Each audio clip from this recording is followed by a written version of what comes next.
नमस्कार, आप सभी साथियों का स्वागत है आपके अपने यूट्यूब चैनल एक्सेस एकेडमी पर। दोस्तों, आज की इस वीडियो में हम बात करेंगे ईसीसी ई एजुकेटर भर्ती और स्पेशल प्रोफेशनल एजुकेटर भर्ती में आवेदन फॉर्म को लेकर के क्या लेटेस्ट अपडेट निकलकर सामने आ रही है।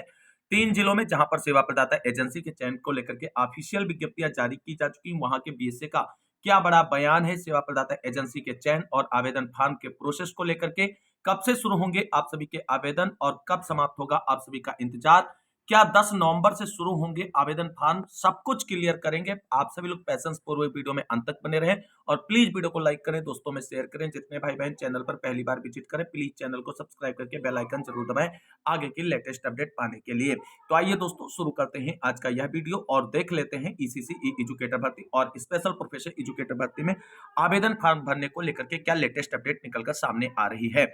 दोस्तों, जैसा कि आप सभी लोग जानते हैं, उत्तर प्रदेश में 10,684 पदों पर और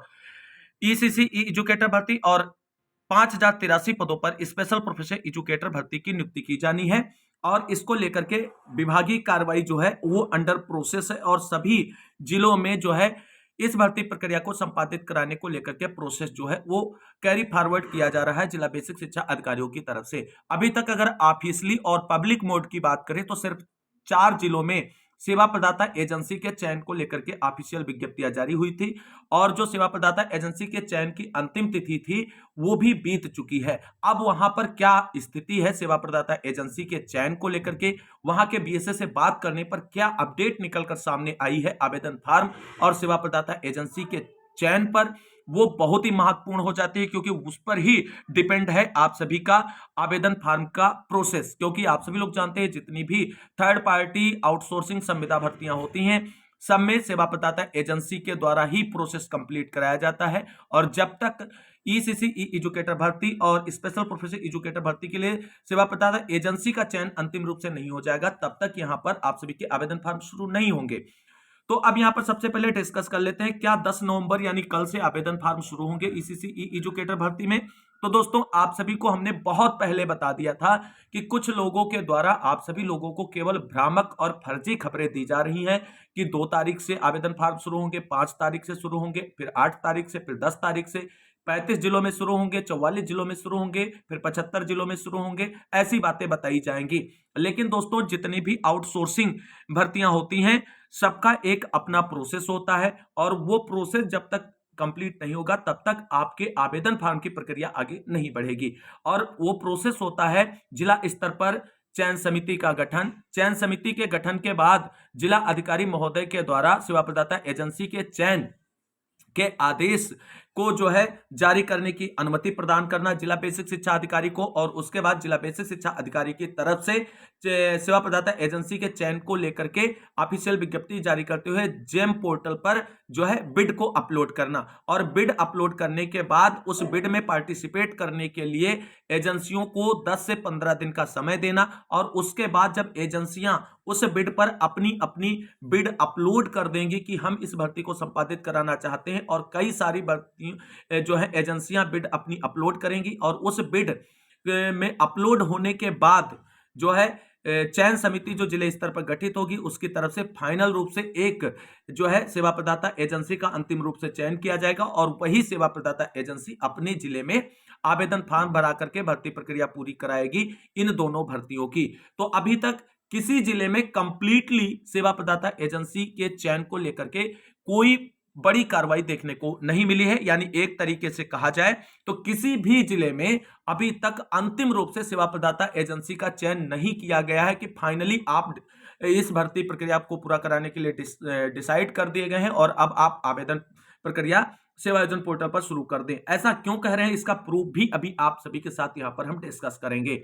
तो दोस्तों, जो लोग आपसे कह रहे थे कि 10 नवंबर से ईसीसी एजुकेटर भर्ती और स्पेशल प्रोफेशनल एजुकेटर भर्ती में 44 जिलों में आवेदन शुरू हो जाएंगे, तो वो केवल फेक और फर्जी जानकारी आपको दे रहे थे। ऑफिशियल जानकारी क्या है, क्या लॉजिकल प्रोसेस है, वो यहां पर आपको हम समझाने का प्रयास कर रहे हैं और उसके बिहाफ पर आप सभी लोग खुद समझ जाएंगे कि आवेदन फॉर्म कब से शुरू होंगे, कितना डिले यहां पर होने वाला है। तो दोस्तों, आप सभी लोगों ने देखा था कि 4 जिलों में जो है ऑफिशियल विज्ञप्तियां जो सेवा प्रदाता एजेंसी के चयन के लिए विज्ञप्ति जारी हुई थी, उसके बाद वहां पर बिड भी पूरी हो चुकी है। और बिड पूरी होने के बाद अब जो विभागीय प्रोसेस है उसको लेकर के क्या स्थिति है, क्या स्टेटस है सेवा प्रदाता एजेंसी के चयन को लेकर के, वो आप सभी लोग यहां पर देख सकते हैं। तो दोस्तों यहां पर आप सभी लोग देख सकते हैं ये 3 जिलों की यहां पर हम आप सभी को सेवा प्रदाता एजेंसी के चयन की बिड की स्टेटस यहां पर दिखा रहे हैं। तो ये आप यहां पर देख सकते हैं, ये पहली बिड है जिसमें इंड डेट जो बिड की थी वो 4/11/2024 निर्धारित थी। और दूसरी जो यहाँ पर विज्ञप्ति थी, जो बिड थी यहाँ पर, उसके लिए अंतिम डेट आप सभी लोग देख सकते हैं 4/11/2024 निर्धारित थी। तीसरी जो है पीलीभीत जिले की, उसमें आप सभी लोग देख सकते हैं बिड की अंतिम डेट जो है वो यहाँ पर दिखा रही थी 24/10/2011। तो दोस्तों जब बिड की प्रक्रिया कंप्लीट हो गई, जब बिड का जो इंड टाइम होता उस दिन मतलब जो है बिड लगाने का टाइम इंड हो गया। जब बिड के टाइम इंड हो जाती तो उसके बाद जितनी भी निविदाएं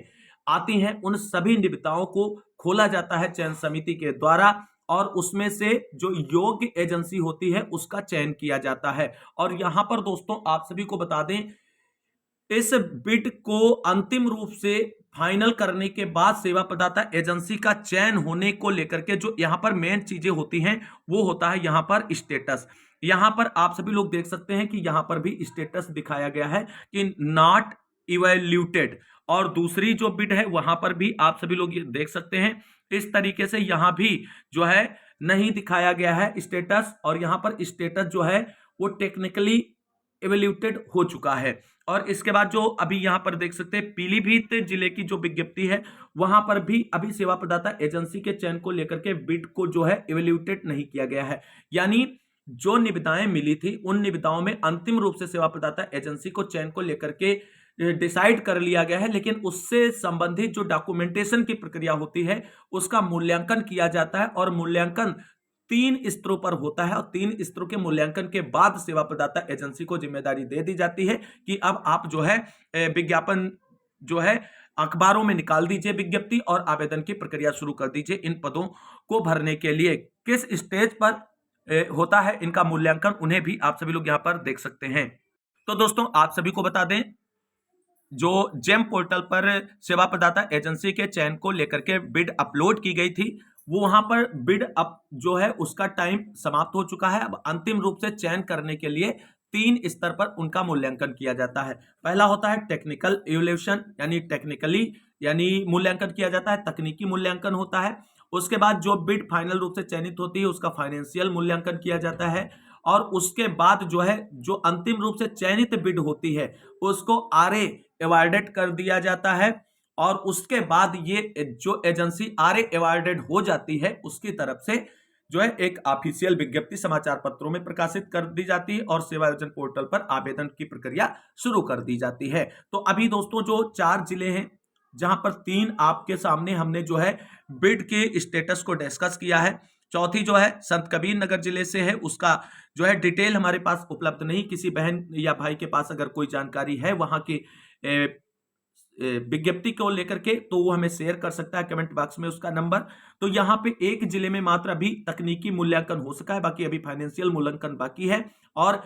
अभी जब ये दोनों मूल्यांकन हो जाएंगे उसके बाद आरए अवार्ड कर दिया जाएगा और आवेदन की प्रक्रिया शुरू हो जाएगी। और दोस्तों इस प्रोसेस में आपको लगभग 1 सप्ताह का समय लग सकता है, ये आप कंफर्म मानकर चलें। और दोस्तों यहां पर आप सभी को बता दें, इन्हीं चीजों को लेकर के जब जिला बेसिक शिक्षा अधिकारियों से बात की गई तो उनकी तरफ से स्पष्ट रूप से यही अवगत करा दिया गया कि अभी हमने फाइनल रूप से किसी भी सेवा प्रदाता एजेंसी को इवेल्युएट नहीं किया है। और वो हमारे मानदंडों पे जो भी एजेंसी खरी उतरेगी बिड में, जिन्होंने अपनी बिड लगाई है उनमें से उसी को आरए अवार्ड किया जाएगा और उसके बाद आवेदन की प्रक्रिया शुरू होगी। तो कुल मिलाकर के इस तरीके से देखा जाए तो हमने पिछली वीडियो के माध्यम से आपको बताया था कि जो विभागीय जानकारी निकलकर सामने आ रही है सीआरटी से, उसके अकॉर्डिंग बताया गया था कि आप सभी को इसमें डिले देखने को मिलेगा आवेदन फॉर्म में। और वास्तविक सच्चाई वही है, जिला बेसिक शिक्षा अधिकारियों की तरफ से यह स्पष्ट जो है जानकारी शेयर की गई है। जब तक एजेंसी अंतिम रूप से आरए अवार्डेड नहीं होगी तब तक आवेदन की प्रक्रिया शुरू नहीं होगी। और जब इस पर पूछा गया कि कितना समय लग सकता है तो उनकी तरफ से स्पष्ट कहा गया है कि इस प्रक्रिया में लगभग 1 सप्ताह का समय लग सकता है। यानी यह बिल्कुल कंफर्म हो गया कि जो ये सप्ताह चल रहा है इस सप्ताह में तो आवेदन प्रक्रिया शुरू हो ही नहीं सकती और 10 नवंबर को तो किसी भी स्थिति में नहीं शुरू होगी। अगला सप्ताह आप सभी लोगों के आवेदन फॉर्म को लेकर के अच्छी और सकारात्मक खबर निकल कर आ सकती है और गुड न्यूज हो सकती है अगले सप्ताह में आप सभी के लिए, खासकर उन जिलों में जहां पर सेवा प्रदाता एजेंसी के चयन को लेकर के बिड की प्रक्रिया पूरी की जा चुकी है। तो ये थी आज की लेटेस्ट अपडेट ईसीसी ई एजुकेटर भर्ती और स्पेशल प्रोफेशनल एजुकेटर भर्ती में आवेदन फॉर्म को लेकर के, जो हमने आप सभी के साथ डिस्कस करी। ऑफिशियल अपडेट है, दोस्तों में दबाकर शेयर कीजिए, सभी तक जानकारी पहुंचे। बहुत सारे भाई बहन परेशान हो जाते हैं, किसी को परेशान होने की जरूरत नहीं है। जो भी ऑफिशियल अपडेट होगी आप तक पहुंचाई जाएगी। इस वीडियो को अंत तक देखने वाले सभी साथियों को तहे दिल से शुक्रिया, बहुत बहुत धन्यवाद। मिलते हैं अगली वीडियो में लेटेस्ट अपडेट के साथ, तब तक के लिए सभी साथियों को जय हिंद, जय भारत, वंदे मातरम।